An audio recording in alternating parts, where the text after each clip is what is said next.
My deep appreciation of theater history was instilled in me by Tom Empey, a college mentor to me and hundreds of others. While teaching Greek theater terms, he would grab the fabric of his slacks and say, "You see these pants? Euripides Eumenides," making light of content that could be considered rather dry and stuffy while still maintaining respect for the art, which is what I want to do with this podcast. For each episode, I invite a guest from the many paths my theater career has taken me down. I give my guest no idea what we'll be talking about, but they know we're going to find an outrageous story about theater history and perhaps get a better understanding about why we're still doing it after all these years. So welcome to Euripides Eumenides, and I am your host, Aaron Odom. Apocalypse, apocalypse, I said, why you wanna show up now? Just when the heart of my life was getting good. I'll give you one more chance. Walk on out of the door, yeah. Get your ass to getting where the getting is good.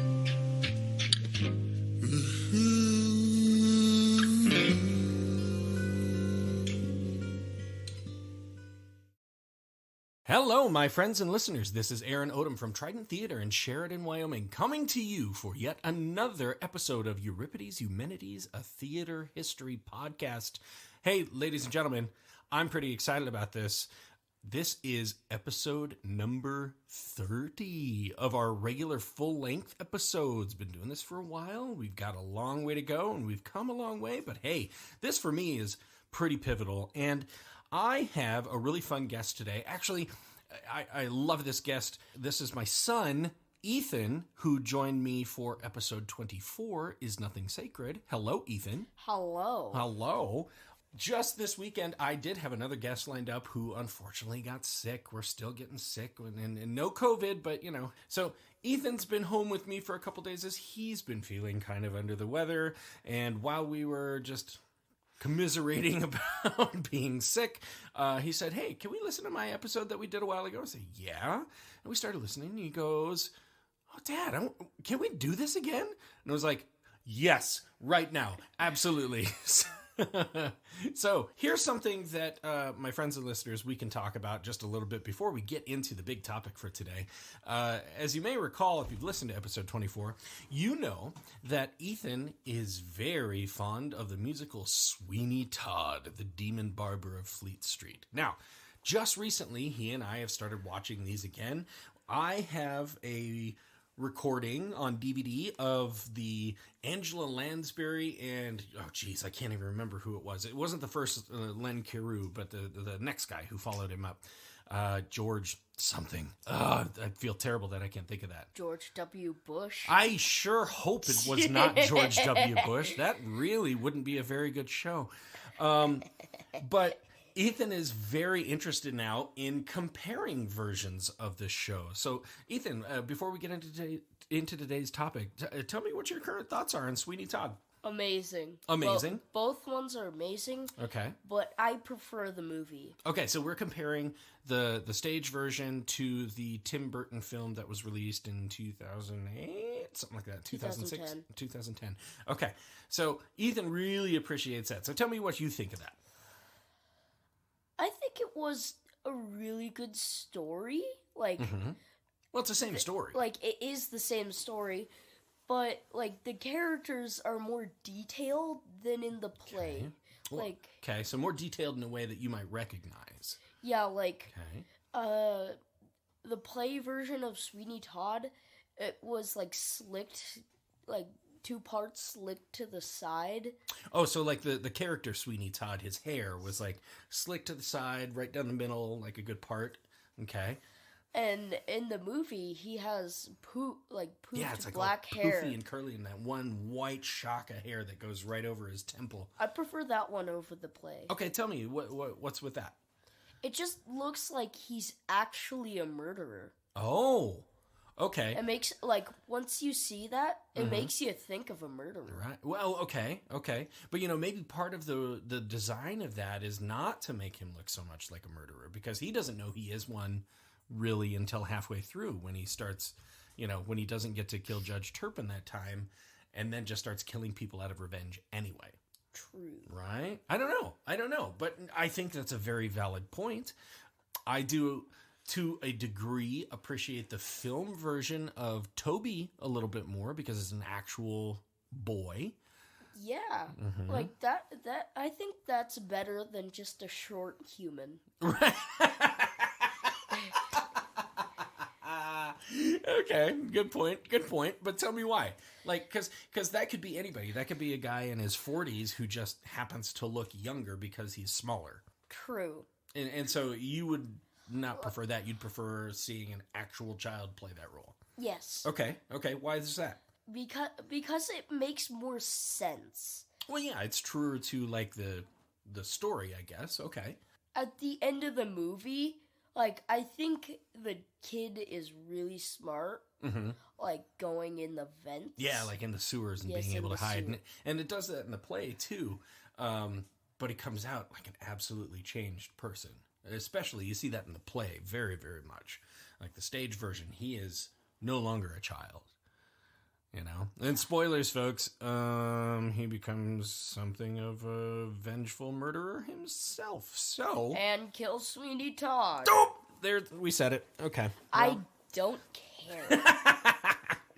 Well, awesome. I love that you are really thinking about that. You're like thinking about what it looks like to do certain types of plays and everything. But today, we're going to talk about something that not a lot of people think about when you're talking about theater history. Okay? Oh. And this is going to bounce us around quite a bit through several levels. So this is going to be kind of a lesson for you, my son, in theater history. So we'll go ahead and just jump right into it here, and I'll ask you right away, do you know what box seats are in theater? So, in those, like, great big theater spaces, yeah. Yeah, there's, like, ones on the side, and that's where people who pay more to see the play. Okay. So not having been to a lot of big houses like that, you know what those are already. That's pretty awesome. So, yeah. And so what do you think of the people who sit in box seats? Rich. The rich. Or sometimes they're kind of more important people. Like, maybe they're people who... Mayor. A mayor, right. You know, if the president were to come, that's probably where a president would sit, right? Just somebody... Or, you know, let's say you're doing a production of Sweeney Todd and, you know, God rest his soul, Stephen Sondheim shows up. Well, of course he's going to sit in a box seat because he even wrote the play. He wrote the thing. Perfect. All right. So, I want to talk about that connotation of box seats being only for rich people today. Oh. Yeah. Okay. So, here we go. To begin with, we're going to have to go back to the medieval period, and more specifically towards the end of the medieval period when theatrical performance moved out of the church and more or less stayed outside.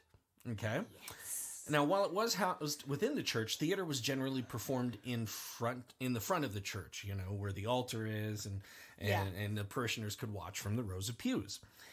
But as you may recall in my episode 5 called Secrets, meaning special effects, some churches were built so that the audience would stand in the middle of a large room, and the walls of this church were lined with small and unique set pieces, each representing a different scene of the story being told.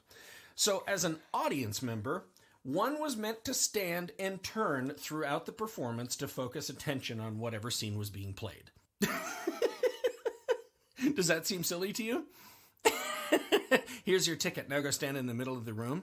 And if I have to be in front of the barn, well, the barn is over in that corner. So you have to focus your attention on that corner. And now we're going to the church scene. And that's, oh, wait, it's on the other side of the room over here. And you have to turn your attention over there now. So just stand. Yep. Crank your neck around. You can't see it. Ethan's like almost spasming right now. So, yeah. Now, this is where there might be a hole in my research in regards to what happened when theater moved out of the church and into the public forum. First of all, the plays were still specific stories from the Bible or, you know, tales of morality. Like Jesus. Yes, generally Jesus stories, or it might He be... can walk on water. He's a magic man. Right. Or it might be something where, they're telling a story about somebody struggling with his own personal beliefs and wondering whether or not he's going to get into heaven or be cast into hell. Now, when theater moved outside, even the records of what theater looked like were not very intricately detailed. We've got some ideas on how it was formed. Medieval ages. Right. What do you expect? Well, they weren't writing everything down. They weren't drawing everything out. And they weren't describing everything in detail. I mean, what we know is They could come up with the sets after they write the play. Yeah, right? And we would be none the wiser, right? Oh, we should have added that. Too bad the play's over. All right. Now, there were many staging conventions, but just about all of them had the audience standing or even walking from scene to scene in order to get the whole story. Oh my god, what if my legs don't work? How am I supposed to do this? Well, okay, I got a cramp. I can't continue watching the show. At some point, fixed outdoor stages became a thing. So it was stationary in one place. And while surviving records detail the scenery and mechanical devices to tell the stories, there is very little indication to how audiences view the plays. Now, one of the best indications of a defined seating structure comes from the account of the Passion Play performed in the French town of Châteaudun. That sounds Japanese. How about a little... I know my French isn't great, but it's French. Oh. So, from this town, Châteaudun, and the Passion Plays there, we know that the audience sat on 2 rows of benches that were approximately the same length as the stage. 2 rows. That's it. Wow, they could not come up with infrastructure then. Right. I can't tell why we're losing money on this venture. It's like we pack the house every night. Should we put in a 3rd bench? No, that's a stupid idea. Now, as was conventional, the extreme left side of the stage was known as heaven. And the extreme right side of the stage, from the audience's viewpoint, was hell. Okay. Why would someone sit there then? Right, here we go. If their bums would be burning. Oh, check it out. Here we go. Check this out. Now, these are all the stories that are being seen. So, like if somebody's going to ascend to heaven, they're going to go to stage right and go up. How do they know? How do they know if they're going to go to heaven? How? Well, through the story. You might do a good deed or something, and that earns you your passage to heaven. So, like I said, left side of the stage from the audience's view is heaven. And heaven usually had beautiful music coming out of it. Yes, radiant scenery could be seen, and audience members could be made at ease with perfumes and incenses. And in hell, it's just garbage being dumped on them. Here we go. This contrasted the hell mouth, in which devils made horrific sounds. Pots and pans would be... pots and pans clanging together. Thick black smoke would pour out from the tar, and other things were burned there. And it smelled Why bad. would anyone sit there then? Okay, check this out. Why don't you just go over to the heavens side? Oh, here. Your bum would be baby smooth. Okay, here, check this out. Also in Hellmouth, all the smoke and the tar smell and the... Why would someone sit there? Hold on. This would accompany the blood, feces, and entrails, actual stuff, butchery and surgery refuse that was either piled in the Hellmouth or even smeared on it just to give it that much more of an awful sensory experience. I mean, one doesn't want to go to hell, right? Maybe. I'd get you a BFG and head on that. So, I'll take 2. As you're hinting, it needs to seem undesirable, right? So why would anyone want to sit there? At Châteaudun, the seats nearer to heaven were more expensive. That's like a pay-to-win game. Yes, it definitely is. It's like, hey, to beat this boss really quickly, click on this, spend $5. Spend $5, and you don't have to be part of the stage that smells like burning poop. Now, I share all of this to begin to speak how box seats became a thing. Now, by the end of the medieval period, there was not a single standardized method of audience seating, but there were some indications that paying a higher price for tickets did get the purchaser something better than most patrons at the same performance. Then the next major period in Western theater comes about, the Italian Renaissance. Okay? This is where we start to get a standardized convention of stationary seating. Now, if you go back and listen to episode 27 on 3D perspective in Italian stage design, you'll know just how important it was for an audience to be focusing their attention in the same general area so the idea of 3D perspective could be manifested. Now, so in order to do this, the theater building had to be designed so that all the spectators were looking at the same general area, kind of like the church setting. And now that theaters were indoors again, they needed to be designed so they could get in as many attendees as possible. This was to ensure that the cost of production was covered and that the show could have the potential of turning a profit. Makes sense, right? You want to get as many people to come to your show so you get all that ticket money, right? So just pay more money. Well, now this, okay, you're getting ahead of me here. So just make more stuff. Make more stuff, or make to get more money. Or just make your show more expensive, right? True. Just say, oh, you really want to see this. You need $50. $50, but it's a guy with a couple cymbals and he's just smashing them together. Yeah, $50. It's just like, hey, you want to see someone go to heaven? $1 billion. There you go. Yep. That's just a scam at that point. That is a scam. You're not wrong. So in order to make sure that in an Italian Renaissance theater that we were getting as many attendees in as possible, the seating area was divided into 3 parts. First one, called the pit. Why? Okay. Why would...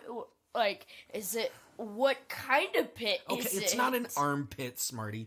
All right, so no, the I mean, pit... like, they just dug a hole in the ground and then they just put people in there? Hey, you can't even see... Hey, sit here. Yeah, you're down here in the hole. No. This refers to the open space on the floor in front of the stage, and it would extend to the back wall of the viewing space. Now... Yeah. More often than not, the pit was filled with noisier but less interested patrons because the pit generally had no seats. Sucky. Right? Standing. What? Hey, why don't we just stand around for 3 hours? Oh my God, yeah. So therefore, the pit patrons, because they had to stand, their tickets cost a lot less. Why would you do that to yourself? That's taking a cold shower. But torture. What if you're somebody who can't afford a nicer seat? You can at least still go to the theater. You can literally just bring a blanket and a pillow. but people would cram in there. They'd be like shoulder to shoulder in there. So that's how you get a whole bunch of people to. Yeah. It doesn't seem that good as a seat. not a great option for anybody. Okay, so here's the second type of seating: the boxes and galleries. Into the walls of the viewing space, tiers of viewing areas were built on top of one another. So it's just like you were saying, around the walls, there's all those seats dug into the walls and stuff, right? Now, anyone who has seen a classic opera house should be kind of familiar with this, okay? I've seen them. Yep. The galleries would often have a backless bench or a few rows of benches and could fit quite a few patrons, but you could sit down. Okay. The back could probably not see anything. Right, yeah. They're just like, hey, why don't we pay $45 for this seat and not see any so of the play? So I can look right into the back of this person's head in front of me. Right. Okay. That's a show there. That's a great show. Now, these seats were sometimes a little more expensive than those in the pit because a patron could have the luxury of being able to sit down through the performance. But prices would get more expensive the closer to the stage the gallery got. Now, boxes were in a class all by themselves. Boxes were individual rooms separated from other patrons by railings or even walls. A box would often only allow a few patrons to sit there. More often than not, would include lavish furniture and individual retiring rooms. So you had your own room that you could hang out in before you went to your seat. Here's some popcorn and some soda. Exactly. Here's some also cotton candy. Yeah. I mean, you see that in big sporting arenas at this point in this time. Like, really expensive seating. There's also VIP boxes. Exactly. Which have, their own microphone. Yeah. Yeah. Exactly. So these box seats were set aside for the wealthiest patrons and would be closest to the stage in the wall. Now, before I go on, I do have to state that this system of pit, boxes, and galleries was not necessarily industry standard for all Italian theater buildings. And I detail 3 very different theater buildings in episode 27 that somewhat adopted this format. But all that being said, it's not too difficult to see the development of a social hierarchy of theater patrons, right? Yep. Like, who are the best people in the house and who are the not best people in the house, right? Who are the best people in the world and who are the absolute bums? Yeah, exactly. Now, let's leave Italy and hop over to the UK during the Renaissance. Now, while the design of the theater buildings was generally vastly different than Italian buildings, the seating area for the audience was pretty similar. The spaces were usually designed with a pit, boxes, and galleries, much like the Italians were. However, we do have to remember that in the UK, there were 2 types of theater spaces, the private and the public. Okay? Now, it isn't necessarily exclusively true, but private theaters were generally inside, and public theaters were outdoors. Okay, let me clarify this. Of the records we have, most public theaters were multi-sided open-air buildings with no roof and at least 3 tiers of galleries and boxes. Well, I mean, the galleries and boxes had a roof, but over the pit there was nothing. Then it's not private. Yeah, it's not very private, is it? It's not very private. Okay, hold on. If it's full of rich people. Oh, hold on. It's not always full of rich people. I'm going to clarify that here in just a minute. Okay. Now, the seating capacity for an outdoor theater ranged from like 1,500 to 3,000 people. That's a lot, okay? However, indoor theaters generally could only seat about 650 to 750 spectators. Because they were built indoors into already existing spaces, they were somewhat limited by what each space could handle. Therefore, to meet the expense of production, indoor theaters had to charge more per ticket and therefore gave off the impression that they were restrictive to poorer ticket buyers and therefore achieved the moniker of private, while the outdoor theaters could charge less for the tickets in the pit and thus became known as public. So I'll describe just a bit of what it was like to be an audience member in a British Renaissance theater. First of all, like I was alluding to... Proper. First of all, the cheapest tickets were in the pit, and they were also known as the penny seats, because you can probably get a seat for a penny. Go spend this penny on a really crappy seat. Yes, exactly. The theater building itself was something of a multi-sided polygon. Some buildings were noted to have 17 to 21 sides. That's not a church. No! That's a circle. It's not even a circle. It's just a weird blob. I can't figure out why they just couldn't go, well, could we just have 4 sides? No! I want to be creative. That's right. And I want bold. this to be a trichodecahedron or whatever it's called. I want this to be a monstrosity. Yes, I need it to be horrible. Okay, there was no architectural standard, but they all ended up looking something like this. Now, surrounding the pit were several tiers of terraced seating. Terraced? Not terrorist. Just like, let me try to what say did that you again. say? Surrounding the pit were several tiers of like stadium style seating, like in a movie theater you'd see today. Okay? Generally, it was only about 2 or 3 stories tall.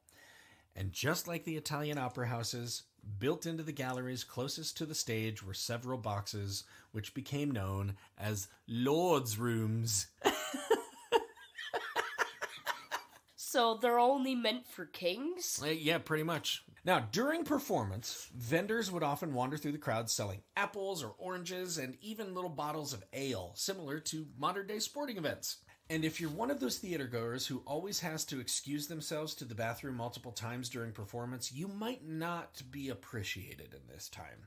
Remember, there was no running water, and thus no plumbing. So you better have good knowledge of where the nearest bucket was, or you'd have to walk all the way to the river and back during performance just to relieve yourself. So you're not appreciated. Well, and it was all, you know... Why don't you just have a bucket in your seat? Oh, God. Oh, that would be horrible. Oh, jeez. Oh. They have to clean those out for every performance? That's the worst. Oh my gosh. They get new buckets. They get new buckets. Bring your own bucket. Oh, jeez. Make your own bucket. Bring your own bucket. Wow. Okay, all right, let's get back on track here. Now, this architectural design, again, allowed for the social classes to be fairly divided, and basically you knew your place in the social pecking order. As far as the behavior of the standing patrons in the pit, aka the groundlings, they were generally associated with being rather raucous and sometimes disruptive. They were the poorer classes, after all, and therefore the least educated. But still, the groundlings were generally interested in the proceedings on stage. So they're just smooth brain. I guess you could call it that. Not by choice, but by force. But you can even see in like the writings of Shakespeare how he would write his works to have things that appealed to the wealthier patrons and the lower class patrons. So, you might have some things where you're talking about somebody's misunderstanding of the law, and then you have a butt joke. Now, instead of focusing on the groundlings' behavior, I would rather like to talk about the reputation of the box seats in British Renaissance theater. I alluded to them before. The boxes were known as the Lord's Rooms. Often, before or even during performance, special attention may be paid to the attendees in the Lord's Rooms, as they may have been sponsors of the play or theater. They may have been celebrities or sorts, but most often, those of nobility were praised just for being there. So before the play begins, say, "And I'd like to thank the Earl of Oxford for attending today," and the Earl would stand up and agree. Now, another interesting reputation started to develop around the Lord's Rooms. As you may recall from the pilot episode, The Consequences of the Interregnum, the Puritans more or less were able to get the practice of theater banned because they believed it encouraged lives of lasciviousness. Now, I'm not sure when the rumor started or what the effects of it were, but history is pretty sure that the Puritans started spreading the rumor that prostitutes would buy all of the Lord's Rooms. Basically, as recruiting or advertising centers. We're over here! We bought the nice room! We bought some soap. You want some? You want some soap? Come on over! I can't even see what the Puritans' point to that was, other than to just give it a bad name. All right, now, before I move on, I'll briefly touch on the private theaters and their pricing structure. And this is where things start to look a little bit more like today. Indoor theaters were not just used for theater. They often have reported to have civic debates, sometimes surgeries for the public to view. That did happen a lot. What? Yep. People would watch a surgery. They would Why? pay money because it was fascinating. Fascinating? Yes. It, like somebody was showing you an here's advance in his medical right knowledge. lung. Yeah. Oh God, he died. He died, but I never found mind. it. I found it. Yep. Does anyone want to see his heart? Hey, yeah, show me the heart. Okay. But frequently, the indoor theater spaces were used for other methods of popular entertainment, such as cockfights or bear baiting. Why would people do that? That's torturing farm animals. Correct, it is. But it was darn good fun, apparently. I don't think so, but that's what they did. And bear baiting, you know what bear baiting is? I have no idea. All right. Bear baiting is where they'd actually capture a wild bear and chain it to the wall and let things go attack it, like dogs or people. Why didn't they just chain a human to the wall and let wild animals... Let's watch them. Well, we just watched the surgery. We just watched the surgery, but way more violent. This one's a lot quicker. Hey, oh my God, where's his guts? They get the guts out of there fast okay. But hey, check this out. This is even a suggestion where the word cockpit may have come from, because cockfighting would take place in the pit. Therefore, cockpit. Why am I so disappointed? I know, right? Now, when an indoor theater was used for the active theater, the galleries along the back wall were usually the cheapest seats in the space. Indoor theaters would often have boxes, which again were the more expensive seats, but indoor theaters would often accommodate their audience by providing benches in the pit during performance. And the tickets That's even nicer than the pit. Right? And the tickets would gradually get more and more expensive the nearer the seat was to the stage. In fact, this might be one of the first instances in which, for top price, seats could be purchased on the stage, on the very extreme left or right side. Now, this actually would pop up several times through the next several centuries, until the practice was somewhat frowned upon closer to the end of the 19th century. So it became a thing to buy more expensive seats on the stage. Now, I'll get to why that was kind of important here in just a moment, because it's coming up that when you went to theater, you didn't just go to watch the show. You went there to be seen going to the theater. Why would you do that? Why would anyone do that? Yeah, okay.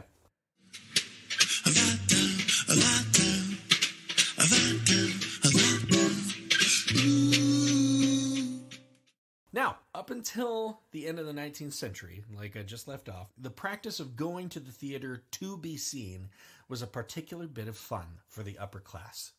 And to illustrate that, I've got a fun few stories about the snootiness of the purchasers of box seats. The first is something of an epilogue to the story told in our first episode. As you may recall, after the Elizabethan age, the Puritans put a lockdown on all theatrical activity in London from 1642 to 1660. You can't even say a line from Shakespeare. Oh, man. Well, I mean, it's just like, to be or to not to be, get him! Throw him in the stocks! Now, when the Puritan regime ended and King Charles II came back from his exile in France, this began the period known as the Restoration. This period was well known for just exuberant ornateness in just about everything that could be observed with the eyes. Fashion, architecture, furniture design, hairstyles, just about everything was super fancy. Now, everything's super fancy, and this included decoration and design of theater buildings. So in the Restoration, theaters moved primarily back indoors, and the theater again began to look more like the opera houses we talked about before. However, there were some changes. The pit generally now had fixed seating, so you could actually sit down in the house. Oh my god, it feels oh my so god, nice. It's been hundreds of years. Oh my god, my butt feels amazing. I could do this for a couple hundred years, honestly. As well, okay, so the pit now generally had fixed seating, as well as the several tiers of boxes and galleries. But in this time, theater was primarily only attended by the upper class and was more of a place to see and be seen. They loved the theater and would watch the plays for the most part. Sometimes they would answer back to the actors on stage with their own colorful commentary, or loudly making plans on what to do after the play was over, or they may just simply loudly get up and leave. Woo, woo, woo! Oh, alright, I'm done. Yeah, I'm done. Let's go get drunk. Let's go play some golf. Now let's play some golf right now in here. Woo! Now, as I've mentioned before, the box seats were generally the most expensive, and also, as I've said, if they were the most expensive, then it can be assumed that the whole audience would probably be talking about whoever is in the box seats. Well, to continue from episode 1, you may remember that King Charles was notorious for having a number of very public mistresses outside his marriage to his queen. True. Yep. His queen could not provide him with an heir at all. She was unfortunately not able to have children. Yep. And that's the sad truth. It really is. And while this can be used as something of an excuse for his philandering, frankly, Charles II just enjoyed being as frivolous as he wanted to be, and he loved for his public image to represent that. Thus, when he attended the theater one night, his box was right next to the box attended by Nell Gwynn, an actor who had the night off and was attending the theater in her spare time. Nell was actually famous in London for her good looks and her acting talent, particularly in comedies. The two struck up a very flirty conversation, having famously met before with some noted immense flirting. When they met at the theater that fateful night, the flirting picked right back up. And of course, they were in the box seats closest to the stage, so everyone in the audience, except for those in the galleries above their seats, could see them. Ooh. Oh my God, they're flirting. They're flirting. I wonder what's gonna happen. But she was almost as famous as him. Nice. I mean, it's hard to find someone as famous as a king. So, I'll fast forward to the end of this story. Nell Gwynn eventually bore two of Charles' many illegitimate children. Of course, Charles moved on to other women, but always thought fondly of Nell. Apparently, on his deathbed, he whispered, Let not poor Nellie starve. So he's just a pervert. He's kind of a pervert. Oh, she was fine. She did have quite a bit of debt upon Charles' death, but Charles' successor, James II, made sure that all of her debts were paid. But none of these debts had to do with living expenses. And this is going to get kind of complex. I don't even understand it. People are going to listen to this and go, no, that's not how that works. But That's not how it works at all. But this is... So yeah. you're wrong. Yeah. I haven't gotten those fun hate mail pieces yet, but this is still fun. Actually, no, I did get one about... You got one. One. It was Doesn't great. mean you got two. No, it doesn't. You're right. Okay, so this all has to do with the laws about owning property and everything in England. So my understanding of it, being an American citizen, is pretty rudimentary, but I'm going to try to explain this to you very well because you're currently a 5th grader and probably don't know anything about property laws in any country. So here we go. I know that you own the home, but you still have to pay if you underpay it. Right. Yeah. I mean, I don't own my home. A bank owns my home, and I pay the bank right now until that's totally paid off. Now, like I said, Nell's debts were paid in full by James II, Charles' successor. None of these debts had to do with her living expenses. You see, Charles had a home built for Nell at number 7 Pall Mall, which is a street address, very near his official residence at St. James Palace. Charles took Nell there and presented her with the deed to the estate of the brand new home he had built there at number 79 Pall Mall. Upon reviewing the deed, Nell frowned, and the king inquired about her now crestfallen appearance. In the document, the house was listed as a leasehold to the crown. Okay? Now, this means that the property still belonged to the crown, and the tenant could live there for a price or until the crown decided to terminate the lease. Okay? Nell was not pleased with this house being a leasehold at all. She demanded that the king make it a freehold, which more or less means that the occupant owns the property outright. Okay? Nell is reported to have said, "As your majesty well knows, I have always served freely under the crown, and I expect a freehold in return." You have demanded my, air quotes, services for free long enough. Give me a house. I don't mean to be too adult with my young son here, but I mean, she's a mistress. But she's demanding that I have been giving you goods and services for years for free. Time for you to pay up. So that just makes him even more of a pervert. Even more of a pervert, correct. Yep. He's just an outright pervo. Now, flabbergasted and somewhat defeated, the browbeaten king scratched out the word leasehold and replaced it with freehold. Thus, Nell owned the property and never had to pay anything for it. To this very day, the property at number 79 Pall Mall is the only piece of land in the Crown Estate to be under freehold. Huh. Because King Charles was a pervert and needed his girl close to him. All right. Next, we're going to jump a lot closer to our time. Okay. A date that is important to you. December 19th. Yes! And what is that? My birthday. There you go.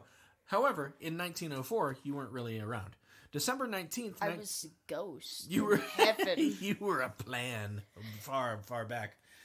December 19th, 1904 was to be the opening of the new Coliseum Theatre in London, which still stands in the same spot today.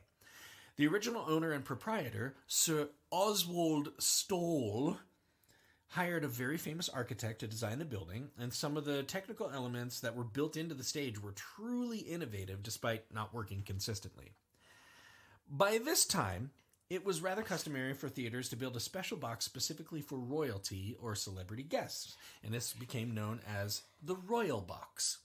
Okay, or it could be in America the President Box or a presidential box or something. Now, speaking of not working consistently, Oswald also asked the architect to design a new device with the current king in mind, something of a transport system from the royal entrance to the royal box. So in a lot of theaters, if you have like a special guest, they take that person through a special room instead of with the rest of the crowd in like the normal audience, so that they don't get attacked or they don't get mobbed by fans or whatever, you know what I mean?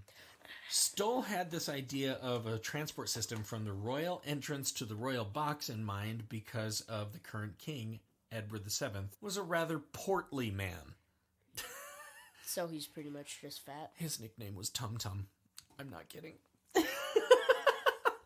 Tum, tum, tum, tum, tums. Yep. Now, in fact, check this out. It is still fashion that when a man wears a vest or a waistcoat, to leave the bottom button unbuttoned simply because Edward couldn't button the bottom one. So everyone else just did it to make it fashionable. But in this case, long walks for Edward tired him out quickly. And remember, the box seats in theater were places to be seen. So Edward was also known for having a horrendous temper. So if he were to look flustered in public, it might just agitate him even more. Oh, Why is he so fat? I don't know. Sometimes he's fat that and happens. aggressive. Yeah, he's fat. He's fat. He's fat. All right. So, Stoll, Sir Oswald Stoll, the theater owner, requested that the architect make something of a rail car that would start at the royal entrance. Once the royal party entered, they would get on a car that would move from the entrance through the foyer directly to the anteroom leading to the royal box. The entire distance from the royal entrance to the royal box was about 30 feet. A short walk tires the guy out. And they're trying to give him a save face, you know? He can't even move 3 steps without passing out. Uh-huh. He's just that fat. Yep.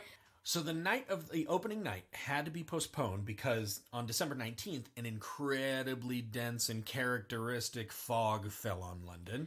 Because winter. Well, yeah, I mean, it was the middle of winter. And this is something that happens in London all the time. But that would cause all sort of problems. Like, you know, I mean, there was some electricity, but, you know, you're still having things, people are still riding carriages and everything, and it's difficult to see other carriages. You don't want to crash into another carriage.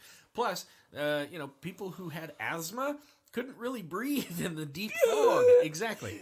The new opening night was set for Christmas Eve, December 24th, 1904. King Edward and his Queen Alexandra arrived. Why would you do that? Would you just sleep in the theater and then you'd have like 20 presents at the Christmas tree? That could be fun. That could be fun. So, King Edward and his Queen Alexandra arrived at the theater early, and it wasn't too far of a ride from their residence. They were attended by some mounted police and dispatched cavalry. They arrived at the entrance and marveled at the new machine for a moment before happily stepping in, this boxcar thing, right? Upon the pressing of the button, the car jerked lightly and started slowly and silently on its way from the entrance to the royal box. I said slowly and silently. About halfway across the foyer, the car slowed to a stop. The operator, knowing the king had a volatile temper, furiously started to work to get the car started again, but nothing was working.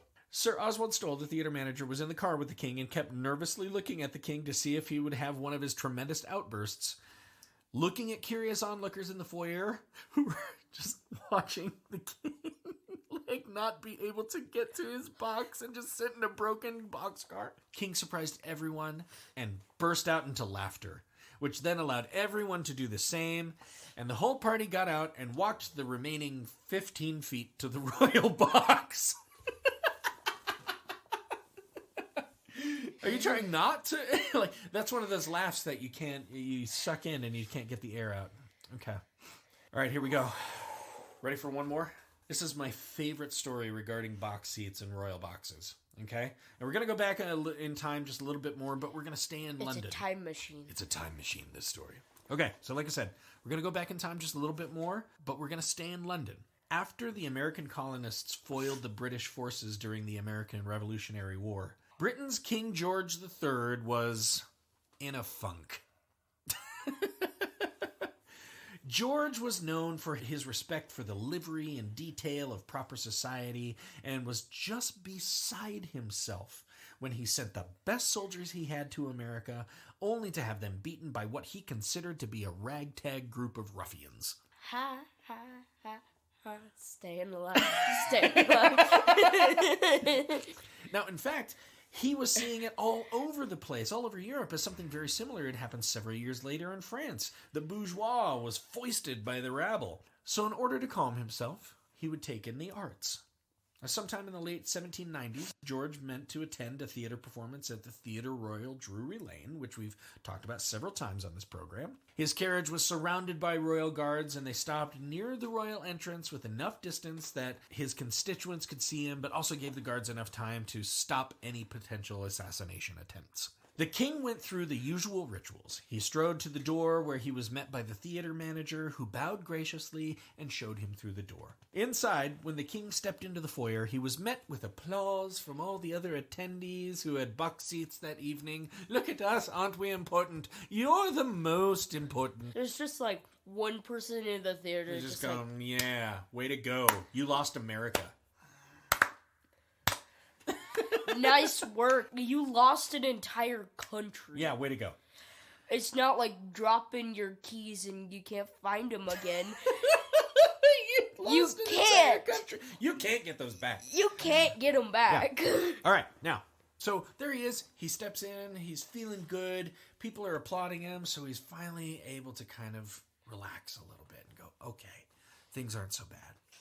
The mood immediately darkened, as there was some hubbub coming from outside. Also planning to attend the theater that night was King George III's son, George, Prince of Wales. Here he strode flamboyantly and proudly with his coterie of guards and friends. These two pretty much hated each other. Here's a quote. Somebody's going to die Ooh, tonight. God. Check this out. There had been a tradition throughout the 18th century of kings and princes of Wales being at odds with each other, but never before had there been such a venomous level of ill feeling and mutual loathing as between this king and prince. I mean, I didn't look into it too much. I just went, okay, things are bad between these two. It's just like two snakes fighting. Just yeah, there's okay. Plus, after losing the American colonies, King George III was prone to violent fits of rage, which one of those eventually caused him to go quite insane. Wow. For the last 10 years of his life, Prince George served as Prince Regent, just waiting for his father to die, which basically means the king is still alive. Die. No. No, he never did that. Maybe he did, I don't know. Prince George had to serve as Prince Regent, which basically meant he was the acting king while the king was still alive. So, yeah. Not anymore. So anyway, back to Drury Lane. Amidst all this hubbub, because people knew about the animosity between the two Georges and wanted to see what would happen, Prince George entered the foyer. Here's a quote. "Good evening, father," said the prince, bowing to the king in a way that managed to combine a casual approach with an exaggerated deference that suggested complete contempt. So how would that be? Like, I'm trying to show good face. I'm trying to also show you that I hate your stinking guts with the words, "Good evening, father." Good evening, father. That's a little more hardcore. The king did not offer a verbal response. Rather, he tightened up his fist as a Hulk-like rage burned in him.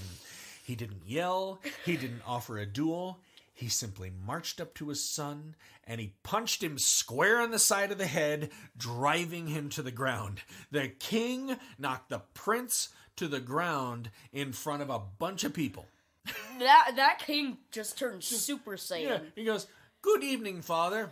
Stomp, stomp, stomp. Bam! Now, the prince was still conscious, and the king just stood there glowering over him. The captain of the guard stood between the two Georges, not so much expecting retaliation from the prince, but rather to prevent the king from delivering any further damage to his son.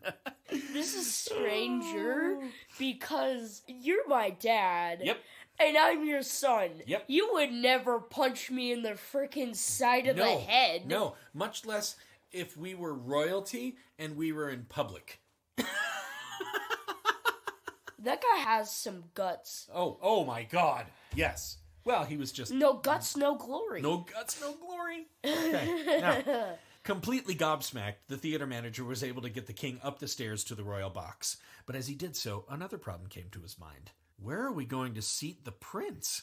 We can't possibly have them in the same box, and the prince will probably not take anything less than the royal box. Well, fortunately, the prince thought better of it and disappeared into the night to find some other entertainment. Would it be hysterical if we went bowling? I got punched in the head. Let's go bowling. So, problem still remained. No one knew how long the king was going to live, but the two Georges were frequent visitors of the theater. George 1 and George 2. Yeah, well, this is George III and George of Wales. Who, when his father died, he became George IV.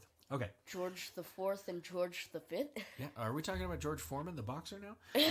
You have no idea. I went to college with one of his sons. Anyway, so a new and costly solution was presented, and work got started right away. Across the house from the royal box, construction on a new royal box began. And when it was finished, the Theatre Royal Drury Lane would have two royal boxes. The King's box and the Prince's box. And it remains this way to this day. The left side of the house is the King's side. Just because his father punched his son in the face. Nothing. He had to build something completely different.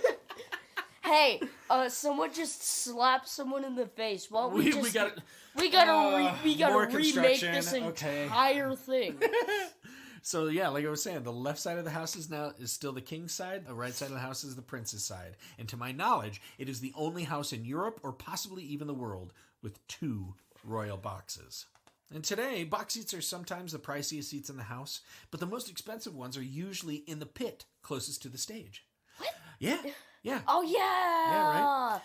Audiences today choose their seats for a variety of reasons, but not just price. I'd rather sit in the middle, because that's between the highest priced and the lowest right. priced. And there is still something to be said about who can afford these seats and just who can see them there. And that's the story of box seats for today.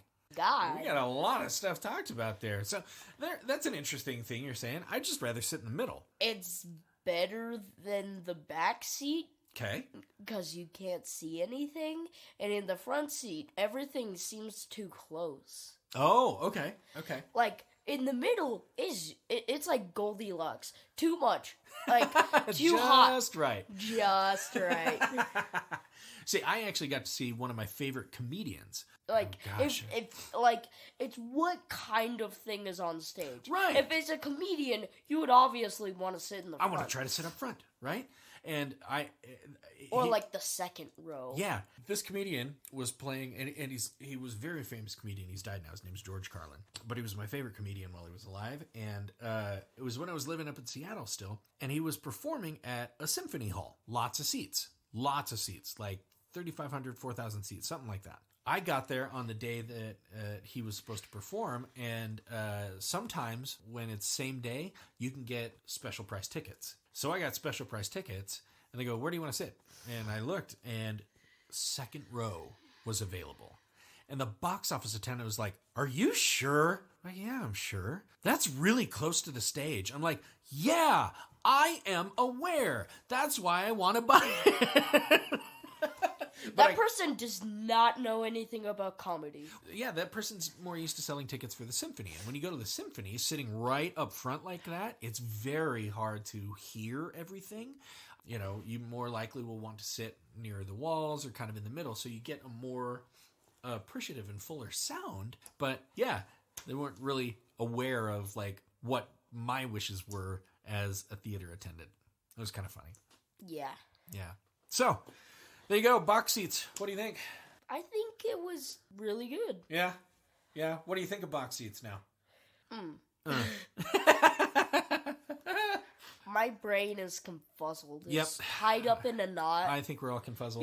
Because my brain now is just a noodle. Yep, there we go. That was another episode of Euripides Humanities. I really appreciate it. Ethan, I'm glad you were at least well enough. And for Euripides Humanities, this is Aaron Odom from Trident Theater in Sheridan, Wyoming, signing off. I'll be back to you in another 2 weeks, and I will see you at intermission.